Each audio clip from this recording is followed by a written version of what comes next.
Hey everybody, welcome back to Battle Ready Inc. So today's deck profile, we're covering Imperialdramon for the BT16 format. I am beyond excited to play this deck again after so long. Backstory, I played this deck during BT8, and first regional top I ever got was with Imperial, got 7th place. So I'm really excited to be playing this deck once again. Got some new support that's actually going to help it stick around for quite some time. Okay, as always, I've got the whole deck profile pulled up for you guys so you can kind of follow along with me, see what we're doing, see what our overall thoughts and process of thinking is on this. Of course, down at the bottom, I've got a whole row of talking points of some alternate choices that you could decide to go with if you so choose. That, of course, is why we are over on the body count here. I think for the most part, this is a really good base for something to go off of. We've got a little bit of all the like good tech cards that you can have, like in the option department and stuff like that.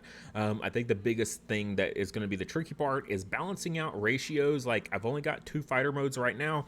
I 100% want to increase that to a minimum of 3 because it's so good. The question is just what do I pull to make it fit? So besides that, we'll go ahead and jump in and do this card by card because we have a lot to talk about. I ended up going back and forth on what babies to run a bunch for this deck.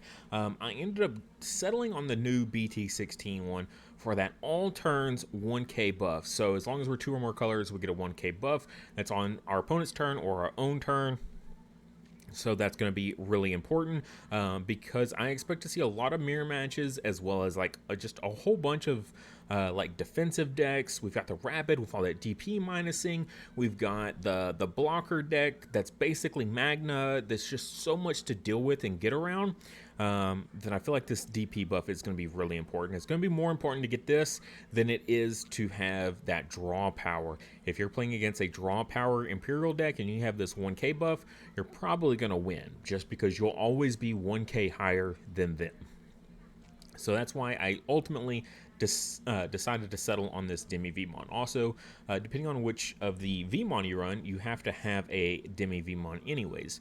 Some other choices, though, of course, is if you have jamming when attacking, draw 1, which is always a classic staple for Imperial because your X V-mons, your blue sources are always going to give you jamming, so that is a choice as well. There is also the Demi V-mon. If when attacking, if you have a green Digimon to play, draw 1 again. Once you DNA into anything, you'll always have this online, so it's a very easy choice to go with as well. Now, if you want to see a full Wormmon based Imperial deck, let me know, because there's also this Minomon, which is really, really good.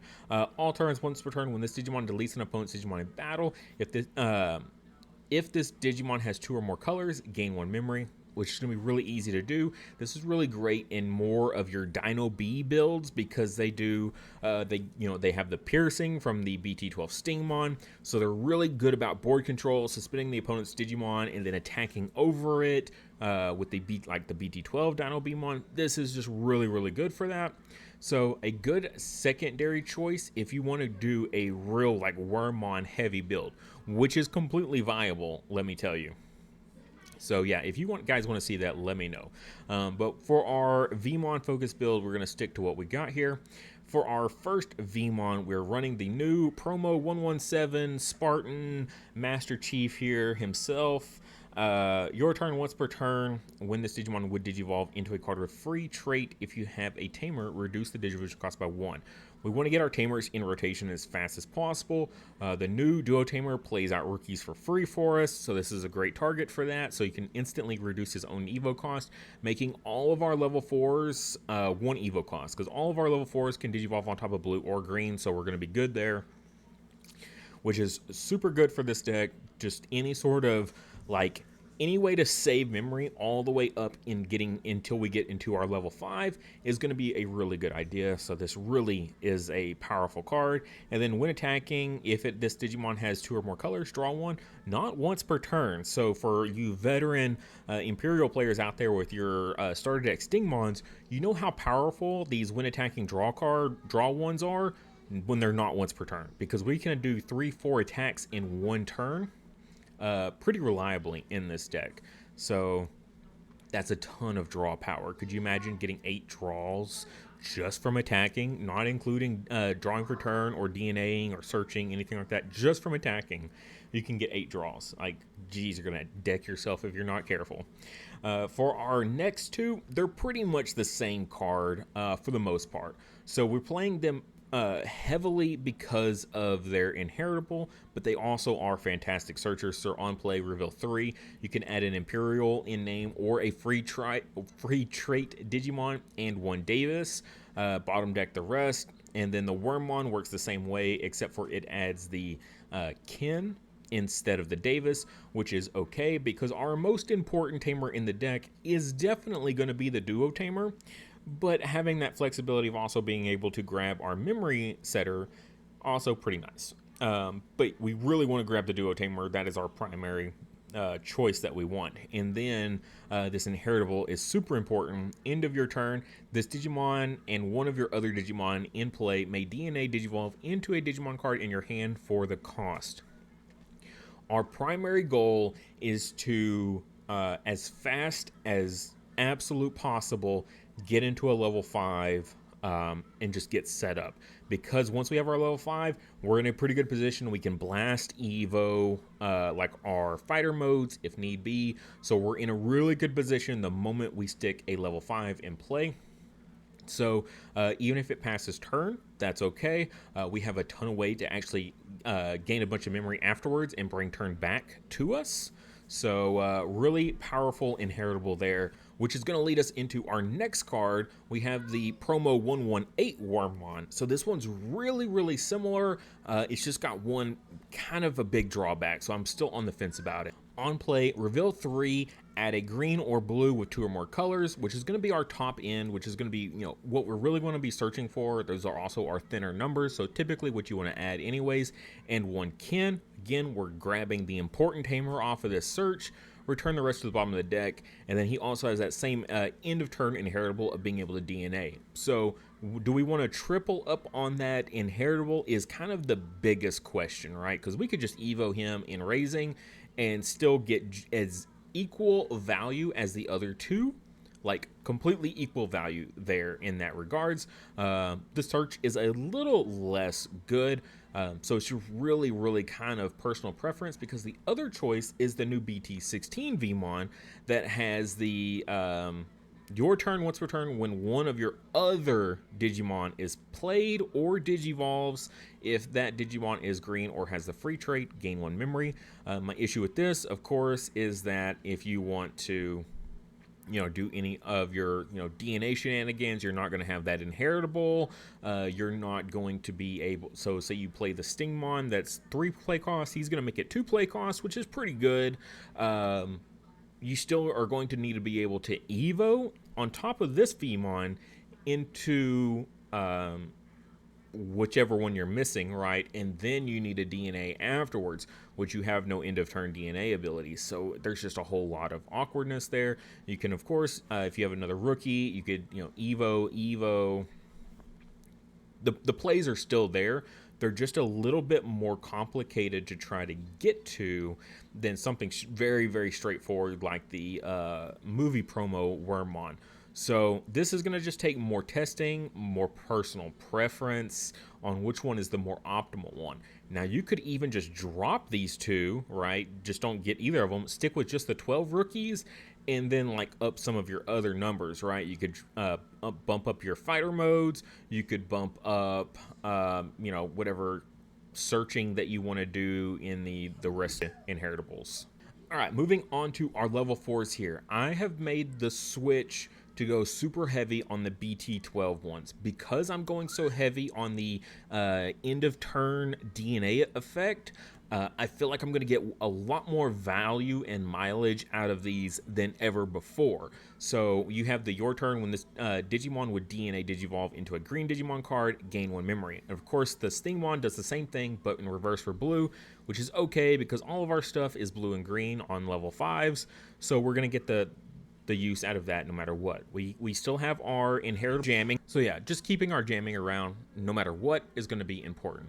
Now, we do have our old V-mon from EX1 as well. The thing is, though, about this one, we're not going to be able to get as many cheeky, like, extra swings in with this guy before we DNA like we used to. Now we really just need to go straight into that level 5 without attacking at all, right? So we're not running like the jamming V-mon for a cheeky swing. We're not running this V-mon at a 4 for those extra swings. He's still in here mainly because he's giving jamming to our whole stack. He does have, of course, the jamming on the rest of it, where sometimes in some situations you will be able to get that, but the issue is there's so much stuff being run right now that's going to have blocker, like Magna X is going to be everywhere, so that whole deck is blockers pretty much. The Rapidmons with the DP minusing, right? So there's just so much that is against you when running this XVmon that we're just kind of keeping it low on the numbers here. It can still Evo on top of either blue or green, so that's a good reason to run it as well. So yeah, that's why we got him at such a low number. Now, an alternate choice for level 4, if you want to drop him entirely, if you're not as concerned about the jamming, this guy right here, the new armor out of BT16, is actually a really solid choice. One, it's a duo color, blue or green, which is anybody that's ever run a DNA deck, anytime you have a duo color for one of your requirements is really nice because it just makes up for whatever you're missing. He can Evo for 2 cost on top of a Wormmon, so we do have some synergy here to help keep that Evo cost down, so we don't have to worry about that 3 as much, right? If you're running the movie promo Wormmon, then even more of a reason to include him, because we're going to have more Wormmon targets for him. He's a blocker. Okay, that's really good. He's a 5k blocker, which is pretty solid. Especially right now. He's got armor purge, so even if the opponent tries to take him out, we still get to keep our rookie, and then Evo again next turn to still be able to combo off, so that's also important. And then all turns once per turn. This is the real kicker. When an opponent's Digimon becomes suspended, trash the top Digivolution card of one of their Digimon. It doesn't, and it's an all turns effect. It doesn't matter if they're attacking during their turn, they're blocking during your turn. You are forcing them to suspend with one of your effects. This effect will go off. Why this is so powerful, particularly in the case of Magnamon X, is the big example I like to use on this. Yeah, trashing a top division card, cool. In Magna X, that next card down, 9 times out of 10, is going to be the level 4 Magnamon. You remove that source the moment they suspend to attack. They haven't checked a security yet, so they're not immune to effects yet. So you're going to trash that source while they're still immune, and then that turns off the Magna X ability, because his effect specifically says when Digivolving, if you have the armor form or the X antibody option underneath, then apply these effects. But if you strip that source, he doesn't have it. He can't activate his when Digivolving effect anymore. So super powerful card tech against that. So if you want to drop these 2 XVmons in favor of this guy, you'll still keep your level 4 blue, but also have a backup green as well. Not a bad choice. So just kind of depends. And it's even like still in theme because it's a Wormmon Evo. Next up, we've got the Stingmon from Starter Deck 9. This is, of course, the one that's a 3 play cost if you have a blue. It also has that when attacking, if you have a blue Digimon in play, draw 1. We already talked about that with the V-mon. This is just a really good secondary green to play. Again, 3 play cost is super solid for us, so we don't mind that at all, as well as that attacking ability in a deck like Imperial. Like, you know, we get 2 attacks out of our Paildras. We can attack with the Dragon mode, and again with the Fighter mode, and the Fighter mode unsuspends, and then it can attack again, right? That's so much good draw value for those when attacking abilities. Definitely here for it. Now, again, I did make that switch into the BT12 Stingmon instead. I was running a 3-3 split, trying to decide where I wanted to go, but ultimately I have settled on the BT12 for a few reasons. One, again, we're going heavy on these end of turn DNA inheritables, which is where you're going to get the most value out of this Stingmon, which even if you hard play this Stingmon, it's just as equally good as this Stingmon, being able to be a 3-play cost, and then this one, you'll gain a memory back off of his, essentially making him a 3-play cost as well. So where we're going to see the greater value here, of course, is on the 2 Evo cost, gaining 1 memory back, essentially makes your combo, getting this green into play, only 1 memory instead of 3 with the other Stingmon. And then this is how we get piercing, because we have a lot of ways to suspend our opponent's Digimon. Having piercing just feels really good. Yeah, we're a super aggro deck. We like to attack a whole bunch. Normally we just go into security. We kind of stun our opponent's field and just kind of keep it stunned while we keep attacking security. But if I run this Stingmon, I'm just going to get even more value by just clearing the bodies, right? So that just seems really good to me. Just keep piercing over, keep attacking. Yeah, it just, then that Stingmon feels really good to me now. So I'm going to stick with that ratio moving forward. Now, getting into our level 5s here, we have the new Paildramon from BT16, which I'm really, this is what really brings it together for me. This is what brings it out of obscurity and makes this deck relevant again for me. Yeah, its new megas are really good too, but this Paildramon is like the thing that's making it a thing. Partition is so good. The worst part about running the old deck was if you ever hit into a kill option, you're just toast, right? You lose your whole stack, you lose all your inheritables, everything out the window. It sucks so bad. And because you can almost never build back up. It's a lot of pieces, right? But Partition just completely answers that for us. So how Partition reads is when this Digimon with 1 of each specified card in its distribution cards would leave the battle area other than by one of your effects or in battle, you may play 1 of each card without paying their cost. So as long as you have 1 blue level 4 and 1 green level 4, you have to have both. As long as you have them, if you're leaving the field other than by battle or one of your effects, you get to spit those guys right back out, ready to DNA all over again. For those that played the starter deck, Dragon mode, you know, you Digivolve, you'd spit out those 2 level 4s, you just DNA right into another Paildramon, attack 2 more times. Super good value. This is basically doing that, but more of as a defensive tech rather than the Dragon mode's offensive tech version of it. So this just feels so good. I'm just really excited for it. Doesn't matter if you're getting sent to security, bounce to hand, bottom deck. It doesn't matter. Partition is got your back. He has it as a main effect and as an inheritable. So even if we go into our megas, we get to keep this new keyword, and that's really just absolutely incredible. And I like how it's balanced, because you can't just like throw this guy into any deck and then have Partition in it, right? It has to be the blue and the green, both level 4s. Okay, so pretty much you are forced to DNA into this guy if you want the Partition.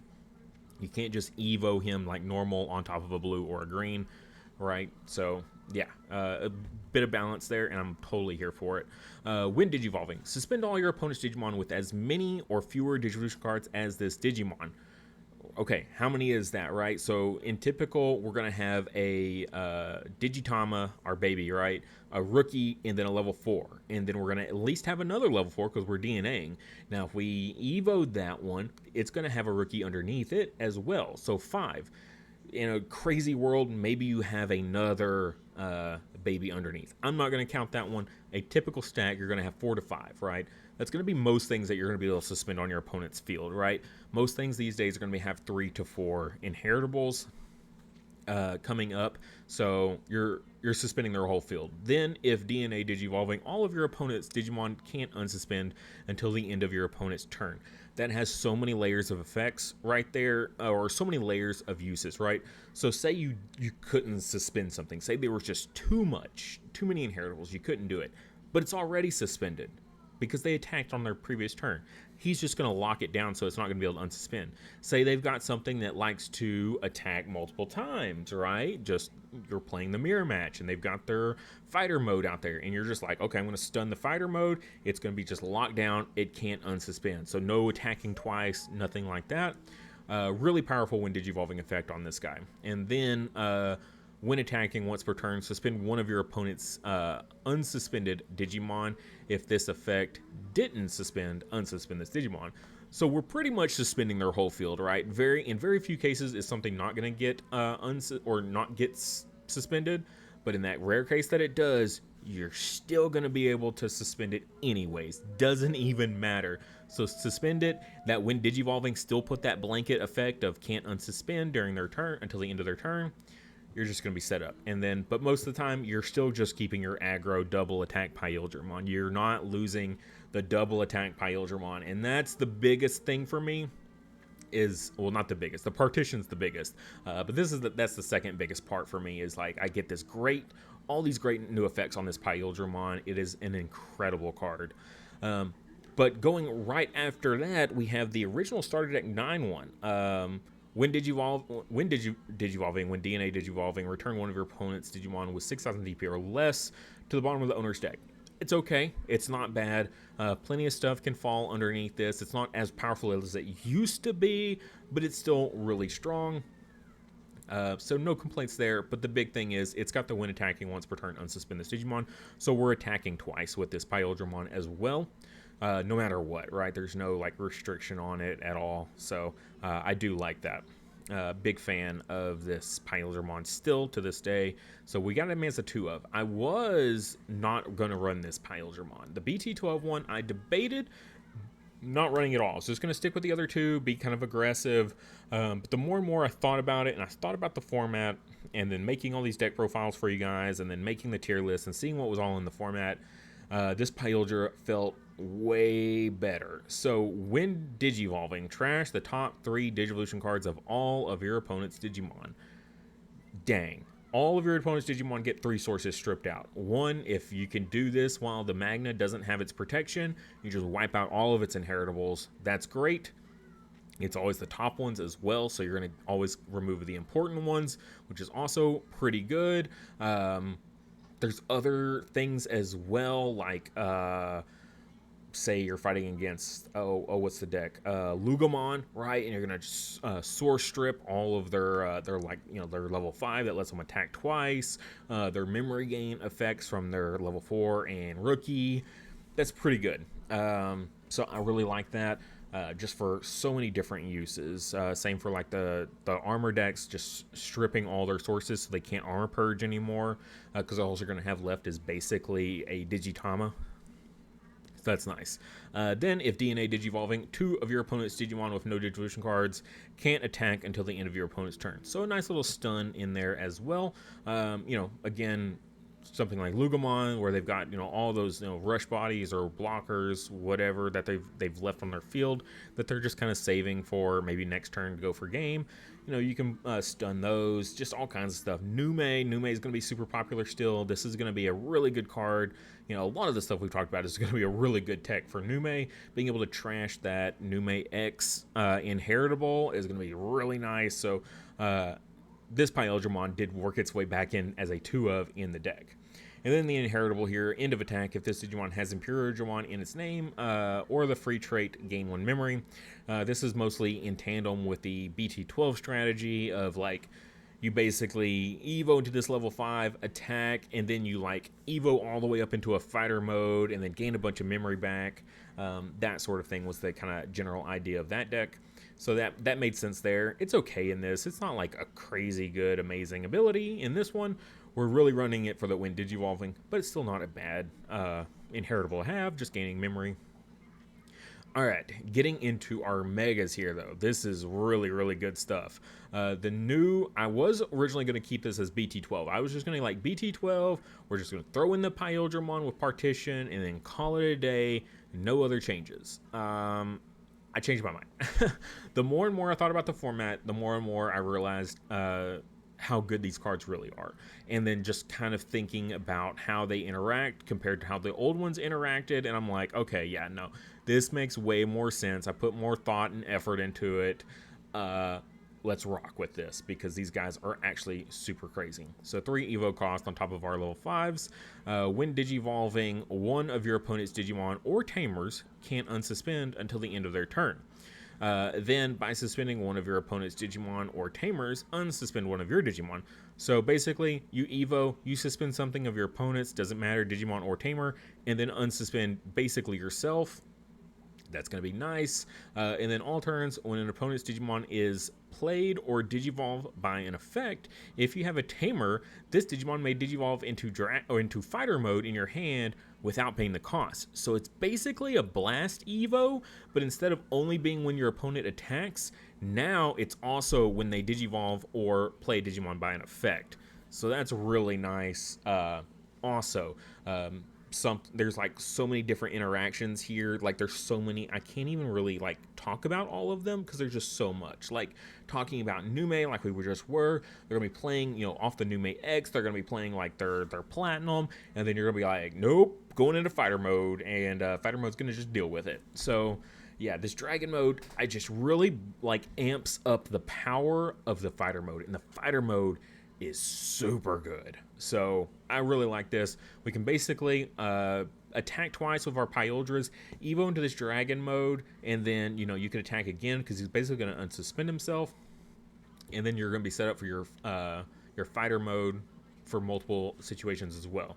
So for our fighter mode here, of course, he is a 2 Evo on top of our dragon mode normally. He's got the Blast Evo, and then on play or when Digivolving, return one of your opponent's Digimon with as many or fewer Digivolution cards than this to the bottom of the deck. We already talked about it before. Realistically, we're going to have 5 underneath the Paildramon. Paildramon himself makes 6. If we Blast Evo on top of the Paildramon, we're going to have 6 inheritables. If we go on top of the fighter mode, that's 7.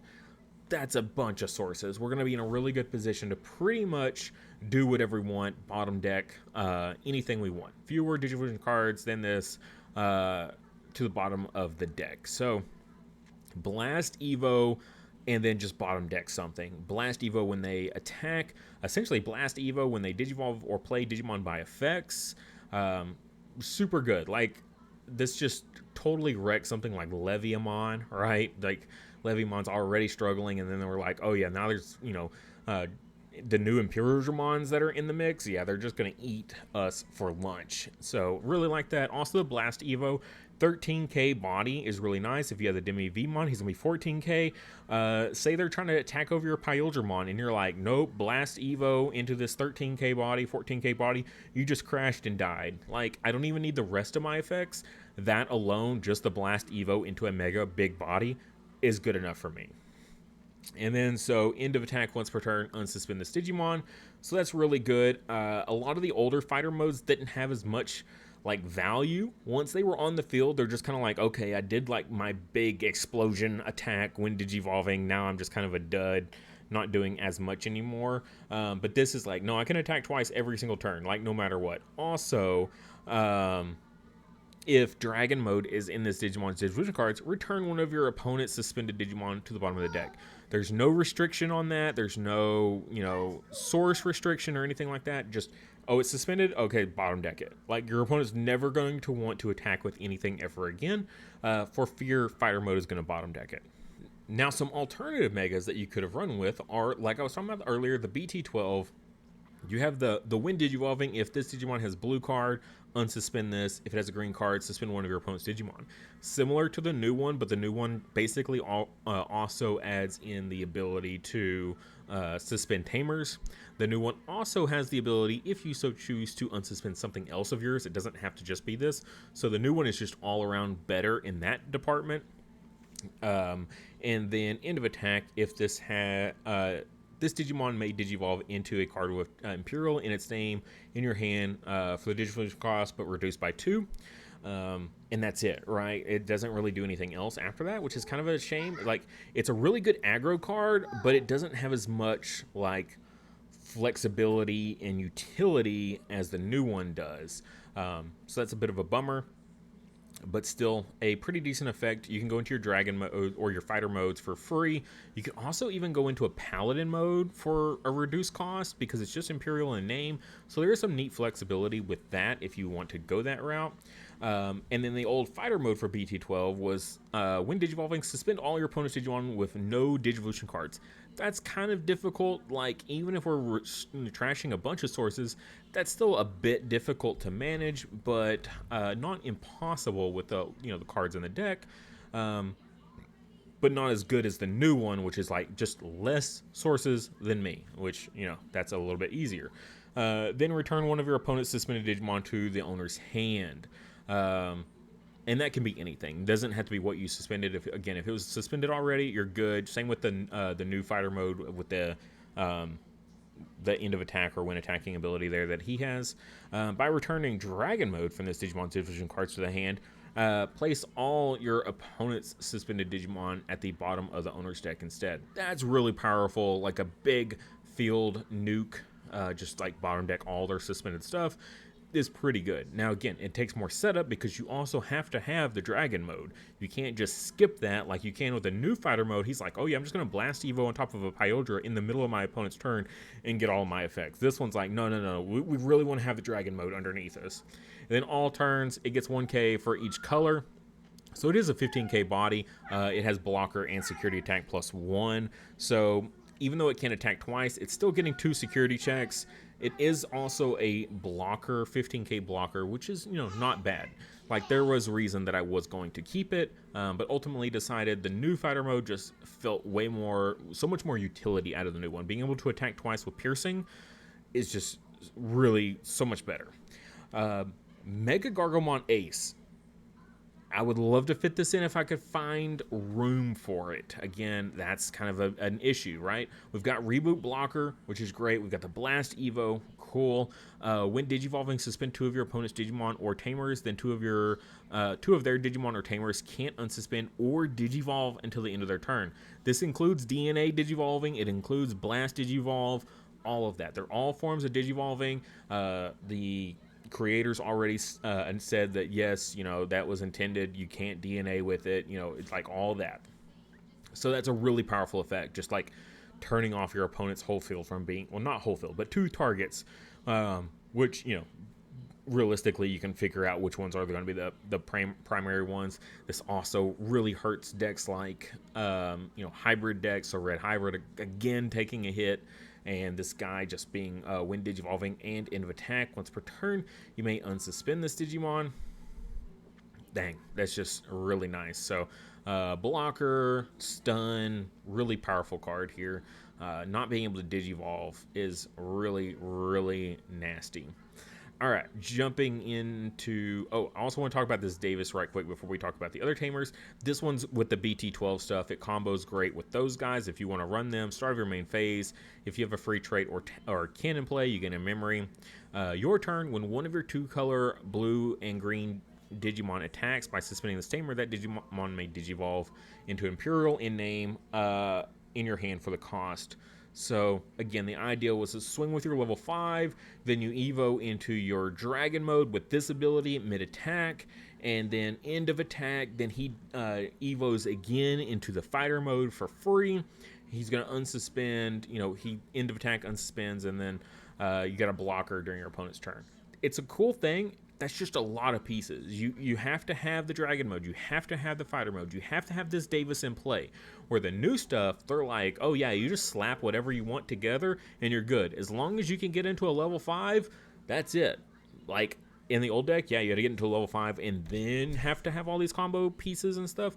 The new one, they're just like, oh yeah, just do whatever you want. Just get into a level 5 as fast as possible and you're pretty much just golden after that. You weren't required to have a whole bunch of things in play. Now, it's just a bonus. The more stuff you have in play, just the better and easier things get for you. So we have the new Davis and Ken here, and their new Duo Tamer. Start of your main phase, play 1 V-mon or Wormmon from your hand without paying the cost.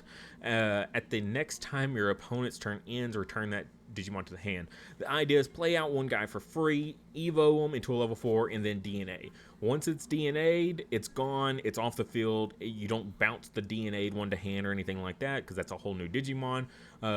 So this is a really great effect that has almost no drawback realistically. So really great just ability, right? You don't have to like stick that body and then wait for the turn to come back and, you know, pray your opponent hadn't removed it. Like, how many times have we ever had to do that with DNA decks? Like, I really hope that body sticks, and I'm gonna promote out a raising area, then I'm gonna DNA. Oh, you killed the body, I stuck. Crap. This guy, he's just like, well, I'm a Tamer. Like, it's a lot harder to remove me off the field, and I'm just gonna stick that free body anyways. And then your turn, when one of your Digimon digivolves into a blue or green Digimon, by suspending this Tamer, gain 1 memory. So again, really powerful with that end of turn DNA ability. Having this gives you a memory to help bring it back to your turn. Just another way to keep adding to it. Essentially, we're going to have gain 3 in total after we DNA. That's really good. And then also, if DNA Digivolving, trash any 3 Digivision cards of your opponent's Digimon. That's just any 3. You can be like, I picked that one, that very specific one in the middle of all your stack there. Get rid of that source, and then we're going to get rid of the 2 underneath this one over here. It's just like any 3 you want. They doesn't all have to be under the same one. Doesn't have to be the top 3, bottom 3. Just pick 3, and then they're gone. So really diverse and flexible card. We talked about earlier, being able to strip the very specific source, like under Magnamon X, that gives it all of its abilities. You're going to be in a really good position being able to do something like that. Also, trashing 3 sources underneath something with Armor Purge, or at least just 2, to leave just the baby. The Armor Purge no longer works because they're going to Armor Purge, and it's a Digitama, and the Digitama immediately gets deleted because that's game mechanics. So yeah, he's going to be really good. I would run 4, but I don't want to run 6 Tamers, right? And I don't want to do a 4-1 split because I hate running 1-ofs if at all possible. So I went with the 3-2 split. We still have the Memory Setter Davis here. He's still a really powerful card, even to this day. On play, reveal 3, add 1 blue, 1 green. You can grab 2 duo colors, right? Because one's going to be your blue one and the other one's going to be your green one. He's a really flexible card. He's a memory setter for the deck, so he's going to just help your turns out tremendously. He's just a really good card. Yeah, we did replace him in our Magnamon deck, but our Magnamon deck didn't have any greens, so this one just feels better for us as a searcher because he's flexible. You'll notice we're not running any blue memory boost or blue training cards or anything like that because we miss all of our green searches off of those. This Davis, though, he's like, no, I like them all. Like, we'll grab whatever you need. So I do really like him. Now, for our option cards, I'm going with Megadeth. I saw some JP builds. They were really popular, the Gigadeath was. But, I don't know, Megadeth just feels really good to me. So it's a 5 play cost. Suspend 1 Digimon, then return one of your opponent's suspended Digimon to the hand. That's just like, okay, I can suspend one thing and then bounce another thing if I want. Or I can bounce the thing I did suspend. I like the flexibility of that. It's really good. Security effect is just activate the main effect. 5 memory removal has always just been good. Like, everyone always hated on this card because it's just so efficient. And yeah, I still feel like that today is still relevant. So I do like it as our removal option of choice. Now there is the Gigadeath here. It's 4 more memory, 9 memory play cost. That's a lot. Okay, that's a lot. Main, suspend 1 of your opponent's Digimon. Okay, that's the same effect as the other one. Then place up to 10 of your opponent's suspended Digimon at the bottom of the owner's deck in any order. That, though, is a little bit different. 1, it's not bouncing to hand, it's bottom decking, so they can't use that card again, right? So that's worth more memory, and it can be up. You can do up to 10 of your opponent's suspended Digimon, so that's really good after you do one of your cards that suspends a big blanket effect. So is there like totally a reason to run the Gigadeath over the Megadeth? Absolutely. I think it might be format dependent. So if like we see a whole lot of these wide boards, maybe the Gigadeath might be the better choice here. The security effect is a little bit more watered down. It's still the suspended Digimon, and then you return a suspended Digimon to the bottom of the owner's deck. So it's not the full 10, but it is still a slight step up over the Megadeth, which instead of bouncing the hand, you're going to bottom deck. So choices, personal preference, format dependent as well on which ones of these guys you want to go with. I've got the one of Ice Wall in here. Like, we have a lot of good stun and things like that. This deck is very much if I just have one more turn, you're dead, right? I'm going to get so many attacks, you're not going to be able to handle it. So Ice Wall giving us that one more turn, not that bad, honestly. Like, in a less aggro deck, one more turn is not going to get you a whole lot. In a deck like this, you can literally potentially OTK your opponent in one turn. So one turn does matter. So yeah, I left the Ice Wall in here for that security, gain 2 memory. That happens. That happens a lot, and it's very frustrating. You can steal turns.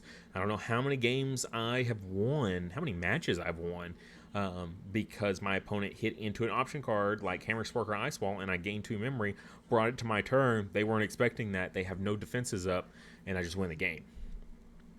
So leading us into, I also have the Hammer Sparks in here. Because of the green situation, I'm not running the memory boost or the trainings. So in that slot, I'm running Hammer Spark. So gain 1 memory, that's just going to allow us to do these plays, right? I still want some memory gain ability, and this is going to help us get there, right? We're still going to be able to gain a little bit of memory. We don't need much in this deck to like full combo off. So yeah, I got 2 of them in here. Security Effect also gain 2 memory. Not a bad little security bomb. No complaints there. Could be a flex spot for sure, though. And then the last card I have in the deck is HPD. Because our level 5s have most of our level 5s attack, unsuspend. HPD, you're going to suspend that level 5 to Evo into your Dragon mode for free. Your Dragon mode on Evo unsuspends himself. So you're just going to be in a great position there. So this is basically like 100% value for us. If it gets hit in security, you got to add it to hand, so you don't have to worry about losing it. Is a one of. The only thing that you have to worry about is bottom decking it, which does happen, but that is, you know, the nature of the beast sometimes.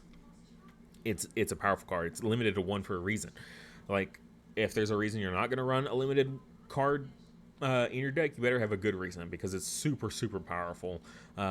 Yeah, I'm just totally here for it. Absolutely. HPD, super good card. If you can go into your fighter mode ace, like suspend something else and evo into this guy, and then get your wind digivolving, and then immediately attack, and then get your end of attack as well, like that's really good value there as well. Super good card. I am definitely in favor of running it in the deck.